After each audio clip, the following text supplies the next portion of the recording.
स्वागत है आपका नवोदय टाइम्स पंजाब केसरी में। मैं हूं दीक्षा शर्मा। देश प्रदेश की तमाम खबरों के साथ हम आपके समक्ष आ चुके हैं और शुरुआत करना चाहेंगे मौसम से। लगातार बढ़ रही गर्मी की वजह से लोग परेशान हैं। दिल्ली एनसीआर में अगले कुछ दिनों तक मौसम की स्थिति ऐसी ही बनी रहेगी, ये मौसम विज्ञान केंद्र की ओर से कहा गया है।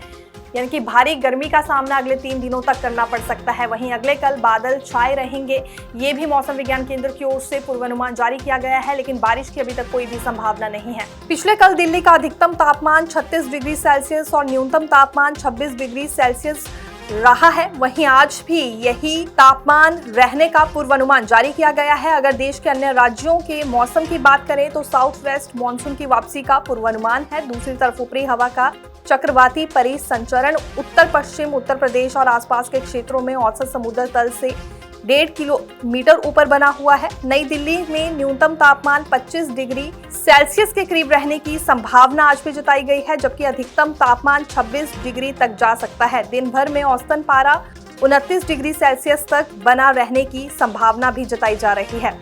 चलेंगे अगली खबर की ओर और बात करेंगे शारदीय नवरात्रों की। सबसे पहले हमारी तरफ से भी आपको शारदीय नवरात्रों की ढेर शुभकामनाएं। आज मां शैलपुत्री की पूजा की जाती है। शक्ति की आराधना और आध्यात्मिक ऊर्जा का महापर्व शारदीय नवरात्रि आज से शुरू होने जा रहा है।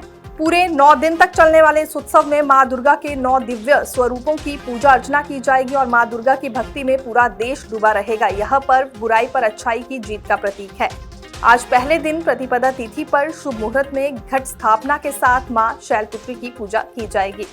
लेकिन इसी बीच कुछ बयान भी सामने आए हैं जिन्होंने फिर विवाद खड़ा कर दिया है। मध्य प्रदेश के उज्जैन से भाजपा सांसद अनिल फिरोजिया ने कहा कि गरबा पंडालों में दूसरे धर्म के लोगों को एंट्री नहीं मिलेगी, लोगों का आधार कार्ड चेक किया जाएगा। उन्होंने आगे कहा कि हम आधार कार्ड चेक करते हैं, कलावा टीका भी चेक करते हैं, इसके बाद भी अगर कोई जबरदस्ती आता है तो कानूनी कार्रवाई भी की जाएगी। सनातन धर्म के हिसाब से गरबा होगा। हमारी बहन बेटियां गरबा करती हैं तो दूसरे धर्म के लोगों को आने की जरूरत नहीं है। ये बड़ा बयान आज दिया गया है भाजपा सांसद अनिल फिरोजिया की ओर से। महाराष्ट्र में वीएचपी ने नवरात्रि के गरबा आयोजनों के लिए एडवाइजरी जारी की है। इसमें कहा गया है सिर्फ हिंदुओं को ही एंट्री मिलेगी। गरबा में आने वाले लोगों पर गौमूत्र भी छिड़का जाएगा। वहीं चलेंगे अगली जानकारी की ओर। प्रधानमंत्री नरेंद्र मोदी अरुणाचल प्रदेश का जल्दी ही दौरा करने वाले हैं। पीएम डिवाइन योजना के तहत बनाए गए कन्वेंशन सेंटर का भी उद्घाटन करेंगे। 1500 से अधिक लोगों को समायोजित करने की क्षमता वाला यह कन्वेंशन सेंटर वैश्विक मानकों को पूरा करेगा और इस क्षेत्र में पर्यटन और सांस्कृतिक संभावनाओं को बढ़ावा देगा। प्रधानमंत्री नरेंद्र मोदी आज अरुणाचल प्रदेश और त्रिपुरा का दौरा करने वाले हैं। वह ईटानगर में 5100 करोड़ रुपए से अधिक की लागत वाली कई विकास परियोजनाओं की आधारशिला रखेंगे और एक जनसभा को संबोधित करेंगे। इसके बाद वह त्रिपुरा में पूजा अर्चना कर माताबाड़ी में माता त्रिपुरा सुंदरी मंदिर परिसर के विकास कार्यों का उद्घाटन करेंगे। अधिकारियों ने बताया कि पीएम मोदी सोमवार सुबह करीब 9 बजे होलोंगी के डोनी पोलो हवाई अड्डे पर पहुंच चुके हैं। इसके बाद वह हेलीकॉप्टर से ईटानगर के राजभवन जाएंगे। इसके बाद वह इंदिरा गांधी पार्क भी जाएंगे, जहां विकास परियोजनाओं का शुभारंभ उनकी ओर से होने वाला है।